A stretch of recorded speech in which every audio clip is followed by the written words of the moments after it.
चालक महोदय, साथियों, आज राष्ट्रीय पिछड़ा वर्ग मोर्चा और राष्ट्रीय किसान मोर्चा का प्रदेशव्यापी परिवर्तन यात्रा जो इलाहाबाद जिले के सोराव तहसील इस्माइलगंज अड़हन ITI अड़हन इस्माइलगंज पंडला इलाहाबाद में हो रहा है। तो साथियों, इसका उद्देश्य क्या है?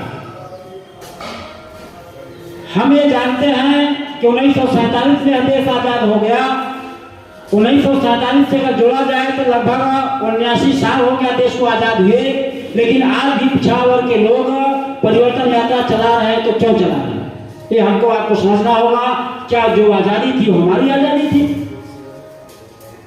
1947 की आजादी में बड़े पैमाने पर OBC के लोगों ने आंदोलन में शामिल रहे, बड़े पैमाने पे गोलियां खाई, बड़े पैमाने पे उनको जेलों में ठूसा गया, बड़े पैमाने पे वो फांसी पे हंसते हंसते लटक गए। क्यों? क्योंकि जानते थे कुछ में कहा गया कि जो देश में समस्या है वो समस्या केवल अंग्रेजों के द्वारा है, अंग्रेज हैं इसलिए समस्या है, अंग्रेजों को भगा दिया जाए समस्या खत्म हो जाएगी।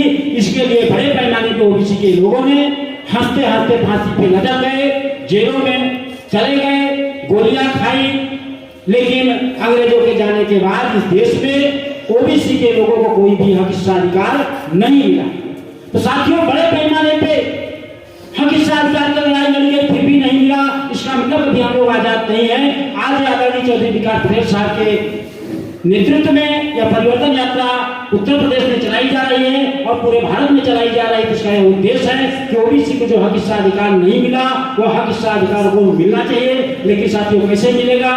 जब तक पिछड़ा वर्ग मोर्चा मजबूत नहीं होगा, किसान मोर्चा मजबूत नहीं होगा, जो राष्ट्रीय स्तर का संगठन है, तब तक कुछ मिलने वाला नहीं है। इसके लिए आज 4 विषय लगाए गए हैं। ये चारों विषय बहुत ही महत्वपूर्ण है। यह विषय लोगों को जानना चाहिए और उस पर मंथन करना चाहिए। तो पहला विषय है कैबिनेट में पास होने के बावजूद जनगणना अधिसूचना में OBC और जाति का कॉलम न देना, OBC के साथ धोखेबाजी।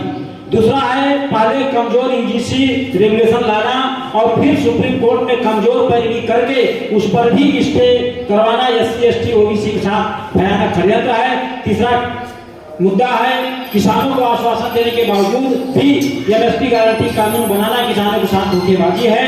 चौथा मुद्दा है EVM हटाओ, बैलेट पेपर लाओ या फिर BBPAT की पर्चियां 100% निकाल दो। साथियों, 4 विषय लगा करके परिवर्तन यात्रा इस कड़ी धूप में निकाला जा रहा है। तो साथियों, आपको हम लोगों को समझना जानना जरूरी है।